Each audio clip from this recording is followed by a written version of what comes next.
Muy buenos días, comunidad Incudeso. Estamos hoy en una entrega más de la dosis diaria. Soy Wendy de Libreta Negra MX y en esta ocasión vamos a platicar con una profesional, experta y promotora de proyectos con contenidos culturales con esta perspectiva de difusión y de divulgación. Me imagino que muchos de ustedes la conocen, han escuchado de ella y también nos hemos acercado a estos contenidos culturales que nos ofrece. Estamos hoy con Beca Duncan. Bienvenida, Beca, gracias por aceptar la invitación. No, al contrario, Wendy, muchas gracias a ti por invitarme. Bueno, pues vamos a platicar precisamente del desarrollo y la presencia que han tenido estos proyectos de contenidos culturales, sobre todo en este contexto del confinamiento que nos trajo la pandemia y que de algún modo transformó la forma en que producimos quienes estamos del lado de la producción, pero también como consumidores, vamos a decirlo así, de estos contenidos culturales. Entonces, Beca, vamos a empezar pues presentándote, háblanos un poco de tu incursión en este medio digital con contenidos culturales y también la trayectoria que tienes, ¿no? Un poquito en cuanto a la promoción y a la generación más bien de este tipo de proyectos tan interesantes. Claro, pues fíjate que yo llevaba un tiempo haciendo contenido, pero digamos que del otro lado de la cámara, ¿no? Yo desde que salí de la universidad, más o menos, empecé a hacer trabajo de investigación, siempre con miras a que digamos, el producto que surgiera de ese trabajo de investigación fuera algo en un nivel más bien de divulgación o de difusión. Ya sea, ¿no? Un libro, una exposición, alguna cosa digital, o sea, siempre pensando en que fuera de esta perspectiva de divulgación y difusión. Yo creo que un momento en el que empecé como a trabajar cuestiones digitales fue ya digamos con mayor fuerza, a raíz de que comencé a colaborar con una casa productora que se llamaba Monster, y digo se llamaba porque lamentablemente en la pandemia cerraron. Y ellos hacían muchas cosas audiovisuales, digamos, tanto tradicionales como comerciales, televisión, etcétera, pero también de pronto hacían proyectos digitales. Y cuando tenían algún proyecto que tenía un componente más bien como cultural, entonces yo colaboraba con ellos en la parte de investigación y de guiones, ¿no? Entonces así fue que yo me empecé como a empapar con las cuestiones audiovisuales y digitales. Un proyecto importante que hicimos en conjunto fue, por ejemplo, la experiencia de realidad virtual del túnel de la serpiente emplumada de Lina. Entonces empezamos a hacer eso y hubo un momento en el que incluso empezamos a pensar en quizás hacer contenidos para YouTube, se quedó como en piloto. Y ya después entré a trabajar como co-conductora del programa El Foco en ADN 40. Y empecé también a colaborar. En ese momento yo trabajaba en un proyecto del centenario del Universal. Y entonces empecé también a escribir algunos artículos para el Universal sobre las joyas que nos íbamos encontrando en su archivo, ¿no? O sea, artículos o colaboradores en los 100 años de historia del periódico que la gente tenía que conocer.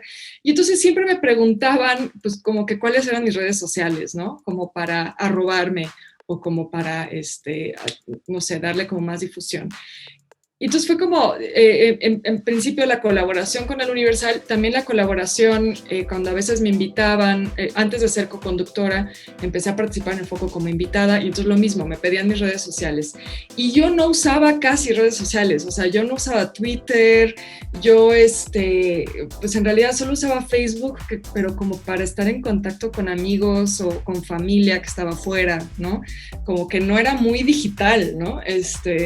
Y entonces abrí finalmente una cuenta de Twitter Y me di cuenta que ahí como que podía explorarse también esta beta de la divulgación, así que empecé ahí a compartir cosas, hilos, etcétera. Y como te digo, ya cuando lo empecé a hacer más formalmente fue ya cuando entré a trabajar propiamente como co-conductora en El Foco. Y también en esta colaboración que hacía con la casa productora retomamos la idea de hacer contenido para YouTube. Entonces ahí fue cuando con los amigos de la productora me animé a hacer mi propio canal de YouTube, donde, digamos, nosotros tuviéramos total libertad de elegir los temas y los contenidos que íbamos a hacer. Entonces ha sido como un poco mi camino por esto, ¿no? Pues ahí está, Beca. Fíjate, qué curioso, porque muchos pensarían, ¿no? Porque ahorita ya nos acercamos mucho a los contenidos culturales a través de estos medios digitales. Pero en realidad el trabajo de proyectos con miras a divulgación y difusión tienen mucho tiempo, ¿no? Tú eres un claro ejemplo y aquí pues ya acabamos de escuchar, pero nos tenemos que confinar. Y también algo que es muy real es que muchas de las personas empezamos a buscar contenidos culturales pues para pasar el encierro, por así decirlo, ¿no? Existe como esta idea de que sí hubo un incremento al consumo de los contenidos culturales, ¿no?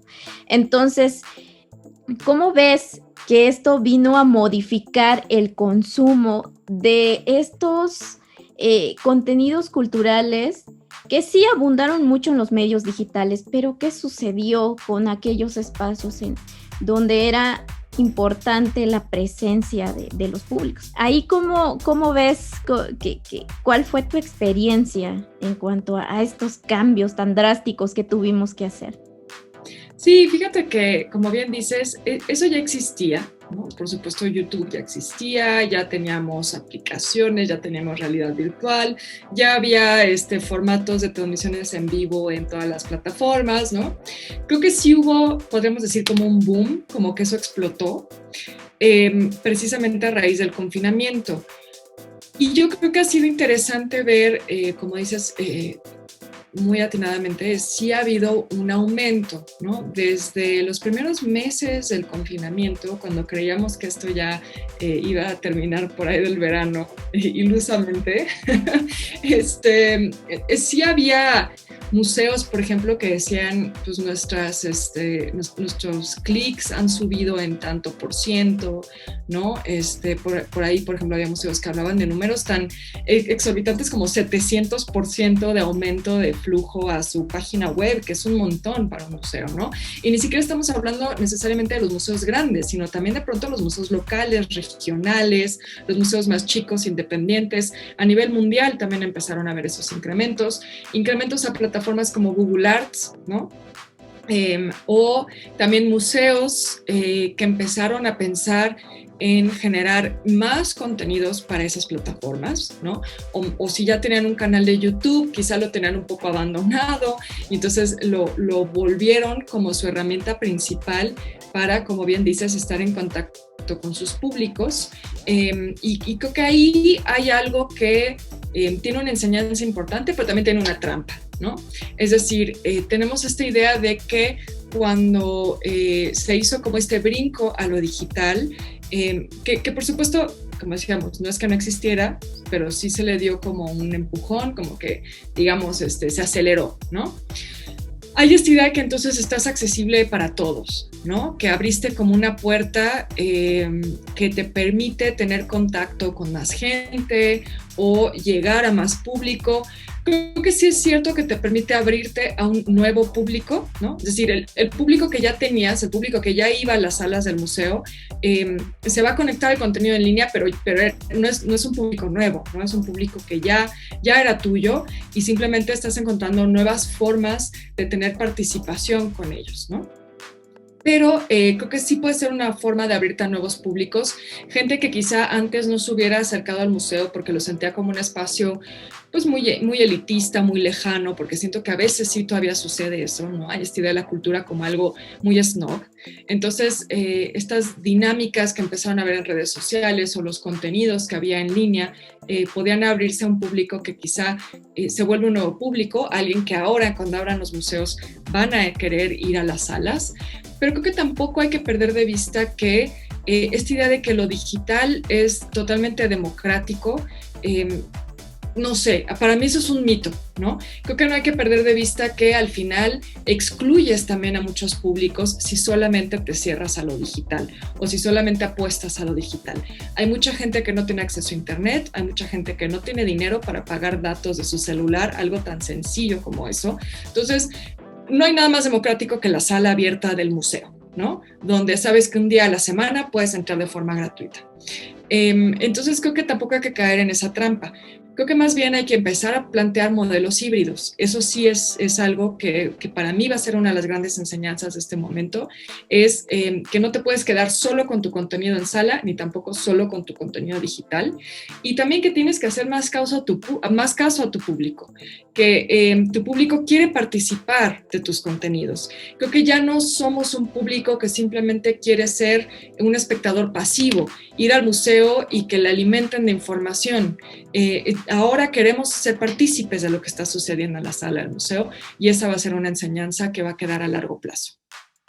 Fíjate, aquí mencionas algo que también ya hemos planteado dentro de también este proyecto que estamos encaminando de Libreta Negra, que tiene esta perspectiva de la divulgación, pero también hay una situación que, más que nada, del lado de quienes producimos estos contenidos, podríamos escuchar ocasionalmente o muy seguido de una situación de crisis. Pero lo cierto es que también el confinamiento como vino a hacerlo muy evidente. Sin embargo, pues, como veníamos diciendo desde el principio, esto nunca se detuvo.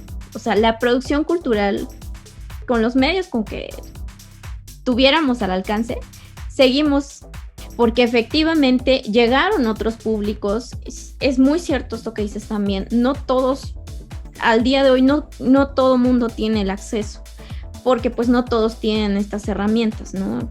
Sobre todo en cuanto a la situación económica, pues sí, somos muy conscientes de eso. También yo creo que es un tema que sí tenemos que dejar en claro, que una vez más, en medio de una crisis, la cultura, la producción cultural, el consumo de contenidos culturales es un factor importante, porque de algún modo nos ayuda a sobrellevar esta situación crítica, ¿no? En el sentido, pues, del confinamiento, de que hay una situación sanitaria delicada, una situación económica también que quizá no está encaminándose bien.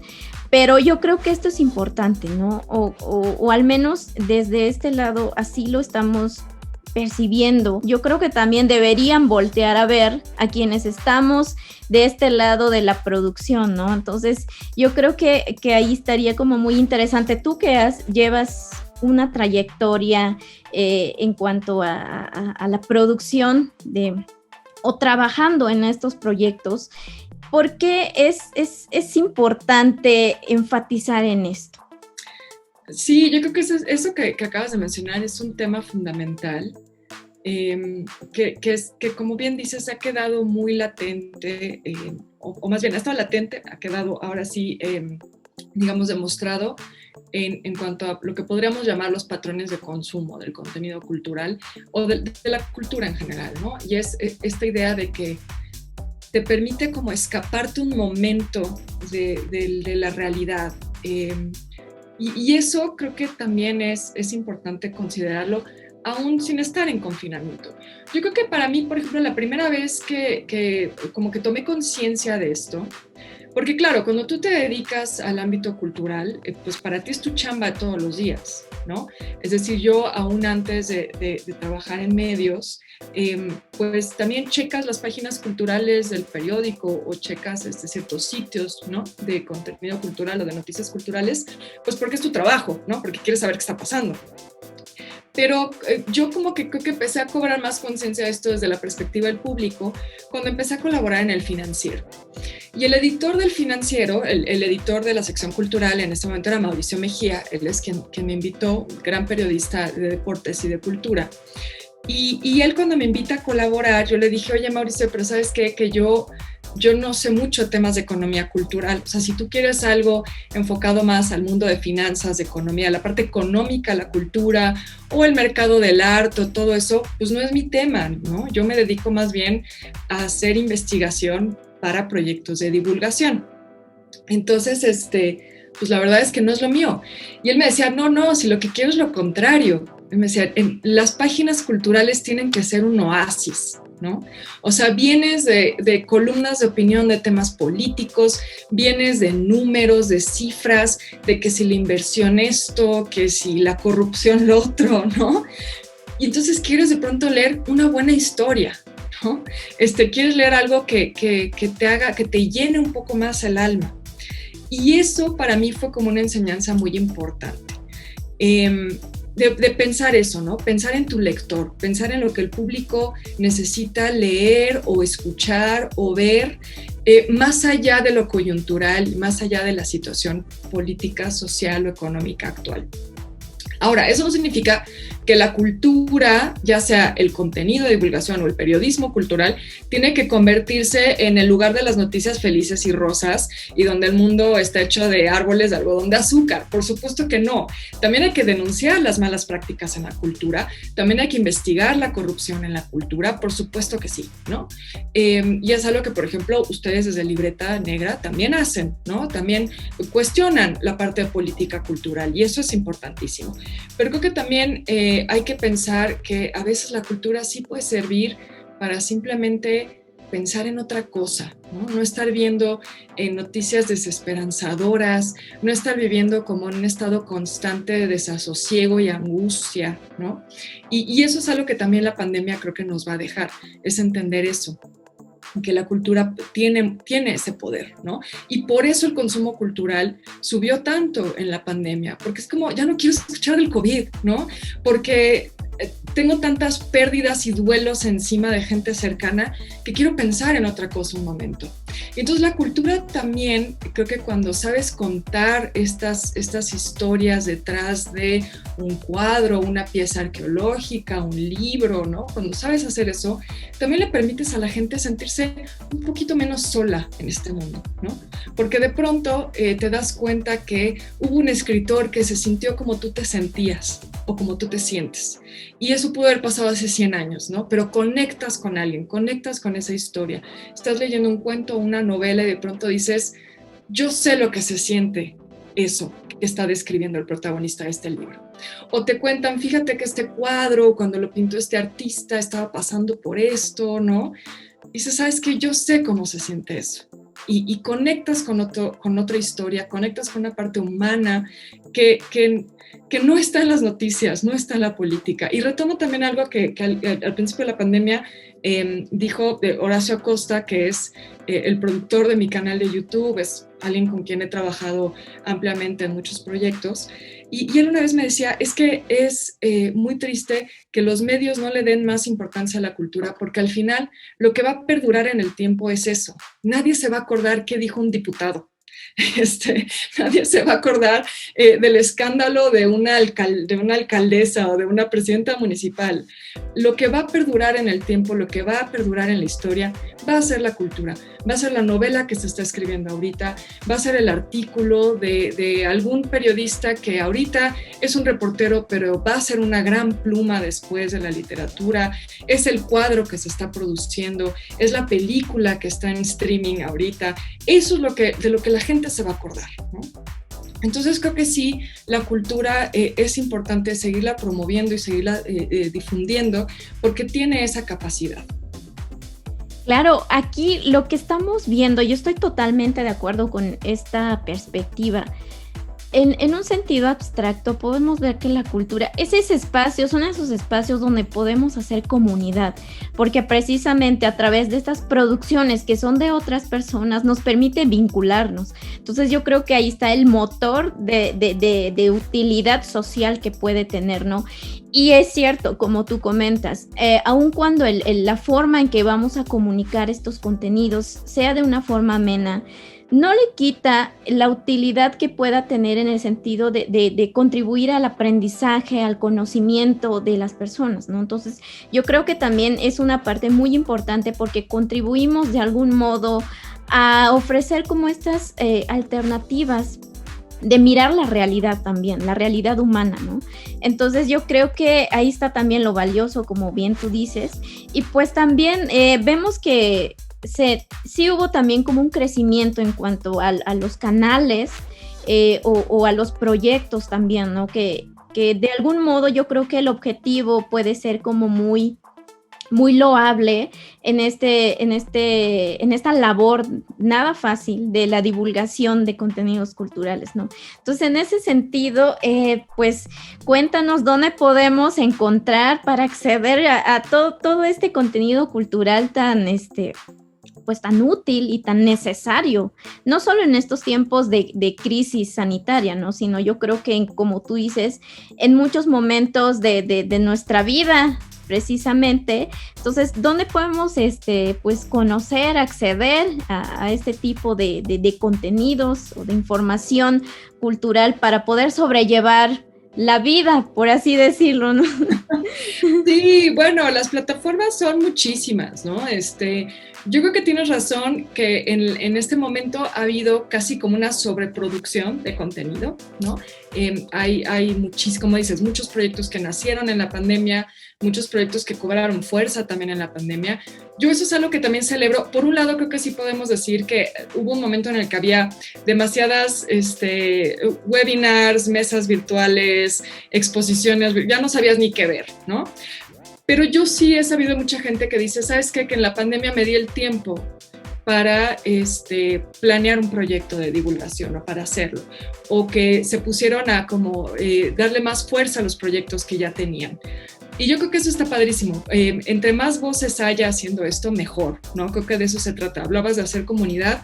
Creo que ese es el punto, ¿no? No pensar en que quien está haciendo proyectos de divulgación cultural es tu competencia, sino decir, no, ¿sabes qué? Qué bueno, ellos están hablando de ese tema y hay que apoyarlos, hay que sumarnos, hay que ver cómo nos unimos todos para complementar lo que cada quien está haciendo, porque temas hay muchos y qué bueno que se estén tratando y también qué bueno que la gente se empiece a tomar más en serio los proyectos de divulgación. Entonces yo les diría que por un lado, para buscar proyectos, digamos, autogestivos, hay mucho que pueden encontrar en YouTube, hay mucho que pueden encontrar también en Spotify, ¿no? Muchos podcasts.